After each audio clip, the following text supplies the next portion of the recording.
நேயர்கள் அனைவருக்கும் எனது இனிய வணக்கம். நான் உங்கள் வாழ்க நலமுடன் ஜோதிடர் டிஜே சுந்தரபாண்டி.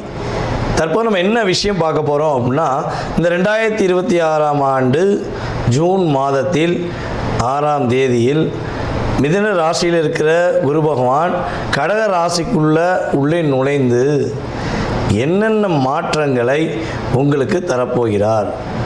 குரு பகவான் உச்ச குருவாக வந்து உங்களுடைய வாழ்க்கையில் என்னென்ன ப்ளஸ் ஏற்பட போகுது, என்னென்னலாம் நீங்கள் நடக்கலைன்னு நினைக்கிங்களோ அதெல்லாம் நடத்துவதற்கான வாய்ப்பை குரு பகவான் எப்படி தரப்போகிறார் அப்படிங்கிறத பற்றி இந்த வீடியோவில் நம்ம தெளிவாக பார்க்க போகிறோம். அதாவது இது பார்த்திங்கன்னா பொது பலன், ஓகேவா? கோச்சார கிரகங்களுடைய அடிப்படையில் நம்முடைய குரு பகவானுடைய பெயர்ச்சியை வைத்து நம்ம பேசுகிறோம். குரு பகவான் என்பவர் பார்த்திங்கன்னா கிட்டத்தட்ட ஒரு வருடத்துக்கு ஒருக்க ஒரு ராசியிலேருந்து இன்னொரு ராசி கடந்து போவார். சில நேரங்களில் அதிசாரமாக முன்னாடி போவார், வக்கிரமாக பின்னோக்கி வருவார். ஸோ அதெல்லாம் ஓகே. பட் தன்னுடைய வீடு ஒரு வருஷம் அக்ரிமெண்ட் போட்டாச்சு அப்படிங்கிற மாதிரி அவர் ஒரு வருஷத்துக்கு ஒருக்க ஒரு ராசியை கிடப்பார். ஆனால் இந்த ஒவ்வொரு ராசியும் கிடக்க ஒவ்வொரு வருஷம் எடுக்கும்பொழுது அவருக்கு மிகவும் பிடித்த வீடான கடகராசிக்குள்ளே இந்த 2026 அவர் உள்ளே நுழையும் இந்த காலம் கண்ணீர், கஷ்டம், போராட்டம், கவலை, வருத்தம், வாழ்க்கையில் வெறுத்து போயிட்டேன் அப்படிங்கிற நினைக்கிற ஒவ்வொருத்தவங்களுடைய வாழ்க்கையிலும் ஒவ்வொரு விதமான நல்ல மாற்றங்களையும் நல்ல முன்னேற்றங்களையும் தர இருக்கிறார். உங்களுடைய ராசிக்கான எதிர்கால குரு பயிற்சி பலனை முழுமையாக பாருங்கள். உங்களுக்காக நான் ரொம்ப ஃபில்டர் பண்ணி செக் பண்ணி கொண்டு வந்திருக்கேன். நீங்கள் வீடியோ பார்த்துட்டு உங்களுடைய மேலான கருத்துக்களை கட்டாயமாக கொடுக்கணும். ஸோ இன்னொரு விஷயம், நம்முடைய சேனலில் பார்த்திங்கன்னா மிக பிரபலமான ஜோதிடர்கள் பேசிக்கிட்டே இருக்காங்க, ஓகேவா? நீங்கள் என்ன பண்ணணும்னா, உங்களுக்கு பிடிச்ச வீடியோவை நீங்கள் பார்த்து சந்தோஷம் அடைஞ்ச மாதிரி, நீங்கள் பார்த்து நல்ல விஷயங்களை தெரிஞ்சுக்கிட்ட மாதிரி உங்களுடைய நண்பர்கள், உங்களுடைய உறவினர்கள், சரியா, உங்களுக்கு தெரிஞ்சவங்க அனைவருக்குமே வீடியோ ஃபார்வர்ட் பண்ணி அவங்களும் அதாவது ஜோதிடம் சார்ந்த விஷயங்கள், ஆன்மீகம் சார்ந்த விஷயங்களை தெரிஞ்சுக்கிறதுக்கு நீங்கள் உதவி செய்யணும் என்று அன்புடன் கேட்டுக்கொண்டு வாங்க உங்கள் வீடியோக்குள்ளே போகலாம். மேச ராசி நேயர்களுக்கு தைரியம், தன்னம்பிக்கை, வீரம், விவேகம் போங்க சார். நீங்கள் காட்டு சொல்லுவீங்க, இப்படியே உசுபேற்றி விட்டு உசுபேற்றிட்டு கிளம்ப ஆகிட்டோம் அப்படின்னு சொன்னாலும் நான் சொல்ல தான் செய்வேன். ஏன்னா எப்போயுமே பார்த்திங்கன்னா கூடவே பிறந்தது அப்படிம்பாங்க, தெரியுமா உங்களுக்கு? ஸோ அந்த தைரியமும் தன்னம்பிக்கை என்றைக்கா உங்களுக்கு குறைஞ்சிருக்கா? அடி மேலே அடி வாங்கி அத்தனை பேருடைய பிரச்சனைகளையும் அத்தனை பேருடைய ஒரு அதான் சொன்னால் ஒரு துரோகத்தையும் எல்லாத்தையும் சகித்து கொண்டு நான் மீண்டும் எழுந்து வருவேங்கிற ஒரே கொள்கையில் ஓடக்கூடிய ராசியில் முதல் ராசி நீங்கள் தான். ஸோ இப்படிப்பட்ட உங்களுடைய லைஃப் ஸ்டைலில் நம்முடைய குரு பகவான் ராசிக்கு 3ஆம் இடத்திலிருந்து உங்களுடைய ராசிக்கு 4ஆம் வீடான கடக ராசிக்குள்ளே நுழைகிறார். இந்த கடக ராசியில் தான் உங்களுடைய ராசியின் அதிபதி செவ்வாய் நீசமடைவார், தெரியுமில்ல உங்களுக்கு? அதே கடகராசிக்குள்ளே உச்சம் பெற்ற குரு உள்ளே போய் உட்கார போகிறார். அப்போ லைஃப்பில் தடுமாற்றம் இல்லாத ஒரு வாழ்க்கையை நம்முடைய சுப கிரகமான குரு பகவான் கொடுக்க போகிறார். இவர் 4ஆம் வீட்டுக்கு போனால் என்னென்னலாம் பண்ணுவார், என்னென்னலாம் மாற்றம் கொடுத்துருவார்? பெரிய மாற்றம் வந்துடுமா? ஜாக்பாட் அடிச்சிருமா? இப்போ பெரிய கோடிக்கணக்கில் சொத்து வந்துடுமா? அப்படிலாம் இல்லைங்க. நீங்கள் எதிர்பார்க்குறது என்ன? மற்றவங்களாச்சும் ஜாக்பாட் வேணும், அப்படி வேணும், இப்படி வேணுமாங்க. நீங்கள் என்ன எதிர்பார்ப்பீங்கன்னு எனக்கு தெரியும். மேச ராசிக்காரங்க என்ன நினைப்பாங்கன்னா, ஃபஸ்ட்டு நான் நினச்ச விஷயத்தை நினச்ச மாதிரி நடத்தி காட்டினா போதும். என்னுடைய தைரியமும் தன்னம்பிக்கையும் குறையாமல் நானாக இருந்தால் போதும், 4 பேருடைய பிரச்சனையை நான் இருந்து மீண்டு வந்தால் போதும் அப்படிங்க நினைக்கிற குணம் தான் நீங்கள்.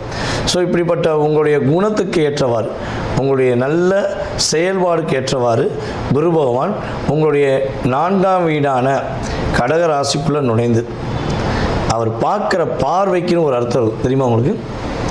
இப்போ ஒரு எக்ஸாம்பிள் ஷார்ட் அண்ட் ஸ்வீட்டாக சொல்லுவேன், சொல்லாமல் நிறையா பேசலாம். ஷார்ட் அண்ட் ஸ்வீட்டாக சொன்னால் ஒரு எக்ஸாம்பிள் வச்சுக்கோங்களேன். உங்களுடைய டீச்சர், ஓகேவா, உங்களுடைய ஆசிரியர் நீங்கள் பரீட்சை எழுதும்போது பக்கத்தில் உட்காந்துருக்கான்னு வச்சுக்கோங்க. நீங்கள் எழுதிட்டுருப்பீங்க, திடீர்னு பக்கத்தில் வந்துட்டார்னா நீங்கள் படித்தது ஃபுல்லாக மறந்து போயிடும். ஐயோ என்ன பண்ண தெரியலையே, சார் வேறு பக்கத்தில் இருக்காருன்னு யோசிப்பீங்களா மாட்டிங்களா?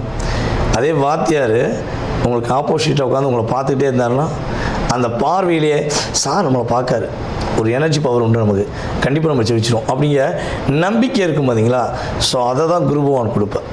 இப்போ உங்களுடைய 4ஆம் வீட்டில் இருக்க குரு பகவான் உங்களுடைய ராசிக்கு 8ஆம் வீடான விருச்சக ராசியை பார்க்க, அதே போல் உங்களுடைய ராசிக்கு 10ஆம் வீடான மகர ராசியை பார்க்க, அதே போல் உங்களுடைய ராசிக்கு 12ஆம் வீட்டில் அமர்ந்து விரைய சனியாக அமர்ந்து அதாவது 7.5 ஸ்டார்டிங்கில் அமர்ந்திருக்கும் உங்களுடைய சனி பகவான் 12ஆம் இடத்துல அமர்ந்திருக்கார்.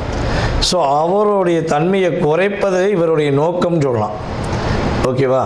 அவர் என்ன பண்ணுறாரு? குரு பகவான் 4ஆம் வீட்டிலேருந்து அமர்ந்து தன்னுடைய சொந்த வீடை தன்னுடைய 9ஆம் பார்வை மூலமாக பார்க்க, ஆட்டோமேட்டிக்காக உங்களுடைய 12ஆம் இடத்தையும் சனி நம்மளுடைய குரு பகவான் பார்க்குறாங்கன்னு தெரிஞ்சு விஷயம். ஸோ அப்போ இந்த 3 பார்வை தாங்க நம்மளுடைய மேச ராசிக்கு பல விஷயங்களில் மாற்றம் கொடுக்க போகுது. ஃபஸ்ட்டு பெஸ்ட்டான விஷயம் அப்படின்னு பார்த்தீங்கன்னா, கிட்டத்தட்ட இந்த சனி பகவான் கும்ப ராசியில் அமர்ந்து ஒரு 2.5 வருட காலமாக உங்களை தன்னுடைய பார்வை மூலமாக பார்த்தது. அதே போல் பார்த்திங்கன்னா ராகு பகவான் உங்களுடைய ராசிக்கு 12ஆம் இடத்துல அமர்ந்து கிட்டத்தட்ட ஒரு 1.5 வருடமாக உங்களை படித்து எடுத்து இப்போ தான் கும்பத்துக்கு போய் உட்காந்துருக்கார். அதுக்கு அடுத்து நான் வந்துட்டேன்ல, திரும்ப வந்துட்டேன்னு சொல்லி ராகு இங்கே சனி பகவான் ட்ராவல் பண்ணிட்டார் 12ஆம் இடத்துக்கு. அப்போ கிட்டத்தட்ட நம்முடைய மேச ராசி என்பவருடைய 3.5 வருட வாழ்க்கையில் பல விதமான அனுபவ பாடம் கற்றுக்கிட்டீங்க. நீங்கள் நேர்மையாக உண்மையாக கரெக்டாக இருந்த உங்களுடைய வாழ்க்கையை திசை திருப்பி போலியாக கஷ்டப்படுத்துகிற மாதிரி பல விதங்களில் எதுக்கு வாழ்கிறோன்னே தெரியாத மாதிரி பல மேசராசிக்காரங்களுக்கு கிரகம் கொடுத்தது. நீங்கள் யாரை ரொம்ப நம்பி யாருக்கு உதவி செஞ்சீங்களோ அவன் தான் முதல்ல உங்களுக்கு எதிரியானா கூட பரவாயில்ல, அவன் தான் துரோகியானான். எதிரியை கூட மேசராசிக்காரங்க என்ன பண்ணுவீங்கன்னா அசால்ட்டாக தூக்கி போட்டுருவீங்க. படா பார்த்துக்கலாம், டே எதுக்கு நின்று பேசுகிறான், தில்லில் இருந்தால் பேசுகிறான்னு சொல்லி தைரியமாக நேருக்கு நேரம் ஒரு பேஸ் பண்ணக்கூடிய நபர் நீங்கள். ஆனால் பின்னாடி பாகுபலி படத்தில் நம்ம கட்டப்பா எப்படி குத்துனாரோ அதே மாதிரி தான் உங்களை குத்துன்னு குத்திருப்பாங்க. ஆனால் குத்துனாலும் சளைத்தவர்கள் நீங்களில் திரும்பி பார்த்துட்டு ஒரு சின்ன சிரிப்பு சிரிச்சுட்டு சின்னாமண்ணமாயிரம் போயிரு அப்படின்னு சிரிச்சுட்டு நீங்கள் நடந்து போனீங்க பார்த்தீங்களா, அந்த ஸ்டில்லை அவனுக்கு மறக்கவே மாட்டாங்க. அந்த அளவுக்கு ஒரு வில் பவர் இன்னும் உங்கள்கிட்ட இருக்க தான் செய்யுது. ஸோ இப்படிப்பட்ட சூழ்நிலையில் யாரெல்லாம் மேசராசி அன்பர்களில் செய்யாத தவறுகளுக்கு செய்யாத பிரச்சனைகளுக்கு தண்டனை, அவமானம், போராட்டம் என்ற சூழ்நிலையில் ஒரு 3-4 வருட காலமாக போராடி கொண்டிருக்கிற நம்முடைய அன்பு நேயர்களுக்கு உங்களுக்கு மாற்றம், ஒரு நல்ல முன்னேற்றம் குருபகவான் கொடுப்பார். நீங்கள் செய்யலைங்க, நீங்கள் சாதனையாளருங்கன்னு சொல்லி உங்களை சாதிக்க அளவுக்கு உங்கள் லைஃப்பில் மாற்றம் கொடுக்கப்படும். அதே போல் சில மேசராசி கிட்டத்தட்ட ஒரு 40 வயதுக்கு மேலே ஒரு 60-70 வயதை கடக்கக்கூடிய நம்மளுடைய சகோதர சகோதரிகளுக்கு ஹெல்த்தில் நிறையா பிரச்சனை வந்துருக்கும். ட்ரீட்மெண்ட் பார்த்துருப்பீங்க, சரியாக போயிருக்கும். திரும்பி வீட்டுக்கு வந்திருப்பீங்க, ஒரு 10 நாள் 1 மாதம் இருந்திருப்பீங்க, திரும்பி அதே பிரச்சனை வரும். திரும்பி ஸ்கேன் எடுப்பாங்க, எக்ஸ்ரே எடுப்பாங்க, அப்புறம் என்னென்னமோ இப்போ தான் நம்மளாம் டெக்னாலஜி வளர்ந்துருச்சே, என்னென்னமோ செஞ்சு பார்க்குறாங்க. சார் என்ன பண்ணே தெரியல, சார் என்ன பண்ணே தெரியல மேடம், உங்களுக்கு பிரச்சனையாகவே இருக்குது, சரியாக மாட்டேங்க அப்படிம்பாங்க. ஸோ இப்படிப்பட்ட சூழ்நிலையில் நிறையா மருத்துவ செலவழிச்சிட்டோம், எங்களுடைய வாழ்க்கையில் எங்களுடைய பொருளாதாரத்தை இந்த மருத்துவத்துக்காக நிறைய செலவழிச்சிட்டோம் அப்படின்னு நினைக்கக்கூடிய உங்களுடைய லைஃப் டோட்டல் சேஞ்ச். இறைவனால் உறுதியாக முடியும், அதை சரி செய்ய முடியும் என்ற ஒரே ஒரு செயல்பாடு குருபகவானால் மட்டுமே முடியும். குருபகவான் உங்களுடைய 8ஆம் இடத்தை பார்க்கறனால மறைமுக சம்பந்தப்பட்ட அத்தனை விதமான ட்ரீட்மெண்ட்டும் சரியாக போகுது. கிளியர் அப்படி மாதிரி நீங்கள் மீண்டும் எழுந்து வந்துடுவீங்க, சூப்பராக இருப்பீங்க. ஓகேவா? அதுக்கடுத்து அப்படின்னு பார்த்தீங்கன்னா, அதாவது மற்றவங்களுடைய கர்மாவை வாங்குறதுல நீங்கள் தான் வல்லமையானவர். எப்படி கரெக்டாக சொல்லுவோமா? அதாவது பொதுவாகவே பார்த்திங்கன்னா உங்களுடைய பெரிய விஷயமே மற்றவங்களுக்கு பிரச்சனைனா ஓடோடி போய் உதவி செய்கிறதுல முதன்மையானவர். அந்த வேகம் விவேகம் உங்களோட குறையவே குறையாது. இப்போ ஒன்றும் இல்லை, ஒரு எக்ஸாம்பிள், ஒரு ரோட்டில் 2 பேர் சண்டை போட்டுருக்காங்க, போட்டு மல்லு கட்டியிருக்காங்கன்னா 10 பேர் கூடி நின்று பார்ப்பாங்க. ஆனால் அந்த இடத்துல மேசராசிக்காரங்க நீங்கள் இருந்தீங்கன்னா போய் தடுத்து விலைக்கு விடுவீங்க. ஏன்டா அப்படி பண்ணுறீங்க, போடா அடி சாப்பிட வச்சு போடா போமா அப்படின்ட்டு. அது மேசராசி பெண்களுக்கும் இந்த குணம் இருக்கும், மேசராசி ஆண்களுக்கும் உங்களுக்கு இந்த குணம் இருக்கும். அவன் யார், அவங்க எப்படிப்பட்டவங்க, அவங்களுடைய பேக்ரவுண்டு அதெல்லாம் யோசிக்க மாட்டீங்க. 2 பேர் சண்டை போடுறாங்க, 2 வப்பு வச்சா சரியாக போயிடுவாங்க அப்படின்னு பட்டுன்னு சட்டுன்னு ஒரு முடிவு எடுக்கக்கூடிய நபர் தான் நீங்கள். அந்த அவங்களோட பெரிய கர்மா, அவங்க செய்கிற ஒரு பெரிய விஷயத்த ஒரு தடுத்து நிறுத்துறீங்க பார்த்தீங்களா, அந்த கர்மா அவங்கள டச் பண்ணும். ஒருத்தர் பிரச்சனைனா ஓடோடி போய் உதவி செய்கிறீங்க பார்த்தீங்களா, அந்த கர்மா அவங்களை டச் பண்ணும். ஸோ இந்த இதை வந்து டச் பண்ணாமல் நிப்பாட்ட முடியுமானா உங்களை நிப்பாட்டினா முடியவே முடியாது. இது வந்து உங்களுக்கு இயல்பாகவே நடக்கிறது, கூடவே பிறந்தது அப்படிம்பாங்களே, இது உங்களுக்கு இயல்பாகவே நடக்கிறது. ஸோ இப்படிப்பட்ட நிலையில் பல பேருடைய வாழ்க்கையில் மாற்றத்தை கொடுத்து தன்னுடைய வாழ்க்கையில் பல கர்மாவை எடுத்துக்கொண்டு நடக்கக்கூடிய மேசராசிக்காரர்களாக உங்களுடைய வாழ்க்கையில் இப்போ உங்கள் கர்மா ஆட்டோமேட்டிக்காக நல்ல விஷயத்துக்கு செயல்பட போகுது. நீங்கள் செஞ்ச நல்ல விஷயங்களுக்கு எடுத்துக்காட்டாக உங்களுடைய என்ன சொல்லணும்னா சுவாச காற்றுன்னு சொல்லுவோம், அதாவது தென்றல் காற்றுன்னு சொல்லுவோம் பார்த்தீங்களா, அந்த தென்றல் காற்று உங்கள் மேலே வீசப்போகுது. அந்தளவுக்கு நல்ல விதமான மாற்றத்தை நீங்கள் சந்திக்க போகிறீங்க.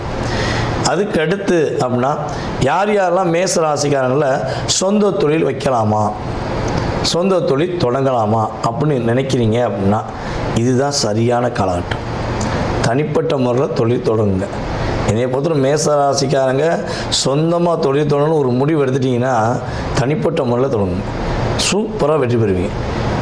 நீங்கள் பார்ட்னர்ஷிப்பில் மட்டும் தொழில் தொடங்குனா நீங்கள் பட்ட பாடு நீங்களே கமெண்ட்ஸில் கொடுங்க. நான் பார்ட்னர்ஷிப்பில் பண்ணேன், நான் இந்த பாடு பட்டேன் அப்படிங்கிற கமெண்ட்ஸில் கொடுங்க. மற்ற மேச ராசிக்காரங்க புரிஞ்சுக்கிடுவாங்க. ஒரு எடுத்துக்காட்டுக்கு வச்சுக்கிறோம். நான் சொல்கிறத விட நீங்கள் சொல்லும் போது அது சூப்பராக இருக்கும். ஓகேவா? சூப்பராக மீன் எடுத்துக்காட்டாக இருக்கும். நீங்கள் பட்ட கஷ்டம் மற்றவங்க படக்கூடாதுன்னு நினைக்கிறதால நீங்கள் உங்களுடைய கமெண்ட்ஸை கொடுங்க. ஓகேவா? அப்போ சொந்த தொழில் தொடங்குவதற்கு ஒரு அற்புதமான காலம். ஏற்கனவே சொந்த தொழில் வச்சுருக்கீங்க அப்படின்னா அந்த தொழிலில் மிகப்பெரிய வெற்றி விவேகம் என்ற செயல்பாடில் நல்ல ஒரு முன்னேற்றத்தை சந்திப்பீங்க. 2 தொழில் தொடங்கக்கூடிய யோகத்தையும் உருவாக்கும்.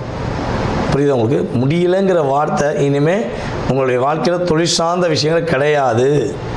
பதவி உயர்வுக்காக காத்திருக்கேங்க, நான் ரொம்ப நாளாக வேலை பார்க்குறேன், எனக்கு பதவி உயர்வு கிடைக்குமா, இன்க்ரிமெண்ட் கிடைக்குமா, என்னுடைய கோபத்தையும் என்னுடைய வேகத்தையும் பார்த்து என்னுடைய மேலதிகாரியை ஒரு பதட்டப்பட்டு என்னை இன்க்ரிமெண்ட் பண்ணவே மாட்டேங்காரு.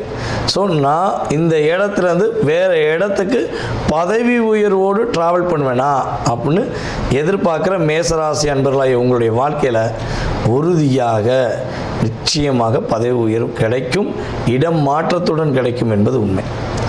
ஓகே, ஏன் இடம் மாற்றம்? பதவி உயர்வு மட்டும் கிடைச்ச போதாதா அப்படின்னா 12ஆம் இடத்தை பார்க்கார்ல.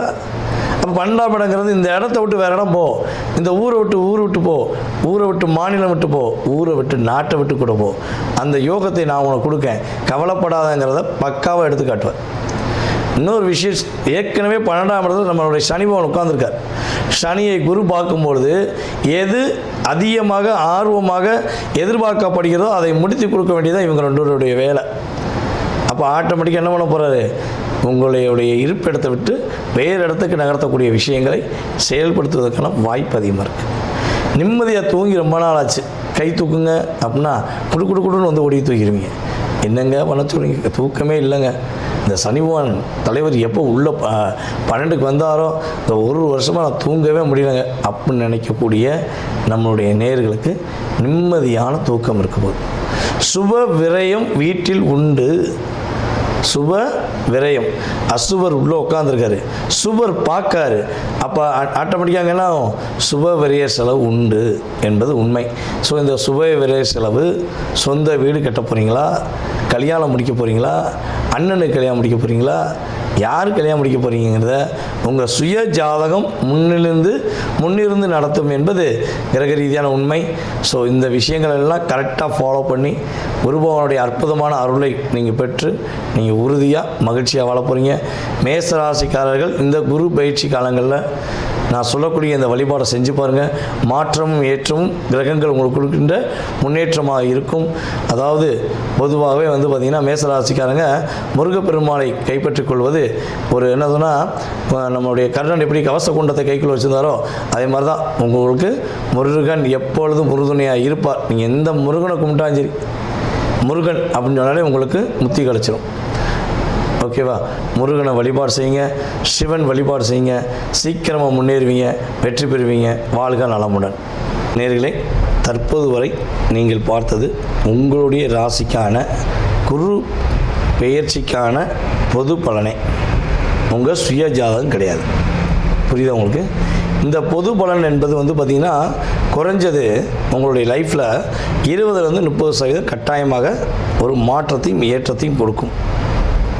இதை தாண்டி உங்களுடைய எதிர்காலம் சம்மந்தப்பட்ட அத்தனை விதமான கேள்விகளுக்கு உங்களுக்கு விடை தெரியணும் அப்படின்னு நீங்கள் நினச்சிங்கன்னா கீழே உள்ள வாட்ஸ்அப் நம்பருக்கு உங்களுடைய டீட்டெயில் அனுப்பிவிடுங்க. புரியுதா? கீழே உள்ள வாட்ஸ்அப் நம்பருக்கு உங்கள் டீட்டெயில் அனுப்புங்க. உங்கள் பேர், பிறந்த தேதி, மாதம், வருடம், நேரம், பிறந்த ஊர், எந்த ஊரில் பிறந்தீங்க, தற்போது எந்த நாட்டிலேருந்து பேசுகிறீங்க. ஏன்னா அதான் முக்கியம். ஏன்னா நம்மளுடைய யூடியூப் சேனல் மூலமாக எல்லா விதமான நாடுகள்லேருந்து ஃபோன் வருது. அமெரிக்காவிலேருந்து, ஜப்பான்லேருந்து, அதேபோல் பார்த்திங்கன்னா கனடா, மலேசியாலாம் நிறைய சகோதரிகள் கூப்பிட்றாங்க. அதேபோல் சிங்கப்பூர், ரஷ்யா, இப்படி நாடு சொல்லிகிட்டே போகலாம். ஓகேவா? நம்மளுடைய இலங்கை தமிழர்கள் போன்ற அத்தனை விதமான நாடுகள்லேருந்து கால்ஸ் வருது.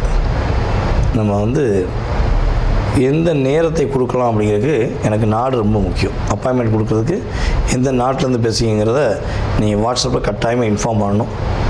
ஓகேவா? உங்களுக்கான அப்பாயின்மெண்ட் டைம் கொடுப்பேன். உங்களுடைய சுய ஜாதகம் சம்மந்தப்பட்ட அத்தனை விதமான கேள்விகளையும் நீங்கள் துல்லியமாக தெரிஞ்சுக்கலாம். ஜாதகமே இல்லை, ஜாதகம் இல்லாமல் எனக்கு என்னுடைய எதிர்காலத்தை தெரிஞ்சுக்கலாமா அப்படின்னு நினைக்கிற நம்மளுடைய நேயர்களுக்கு உறுதியாக நீங்கள் கால் பண்ணுறீங்க பார்த்திங்கன்னா அந்த நேரம், அதே போல் பார்த்திங்கன்னா ஒவ்வொரு நேரம், அதாவது வாட்ஸ்அப்பில் அனுப்புகிற எஸ்எம்எஸ், ஸோ இதெல்லாம் வச்சு பார்த்திங்கன்னா பிரசனம் என்ற மிகப்பெரிய கருவி மூலமாக எடுத்து உங்களுடைய வாழ்க்கையுடைய அத்தனை விதமான நுணுக்கங்கள், செயல்பாடுகளை துல்லியமாக உங்களுக்கு கணித்து கூற முடியும் என்பது நிதர்சனமான உண்மை. மறக்காமல் உங்களுக்கு ஜாதகம் பார்க்கணும்னு நினச்சா கட்டாயமாக அலையுங்கள் என்று கூறிக்கொண்டு, வாய்ப்பளித்த நல்ல உள்ளங்கள் அனைவருக்கும் வாழ்க்கையில் எல்லா வளமும் பெற்று எல்லா நலமும் பெற்று நீங்கள் மகிழ்ச்சியாக வாழ உங்களை அன்புடன் வாழ்த்துக்கள் கூறி தற்போது விடைபெறுவது நான் உங்கள் வாழ்க நலமுடன் ஜோதிடர் DJ சுந்தரபாண்டி. நன்றி, வணக்கம்.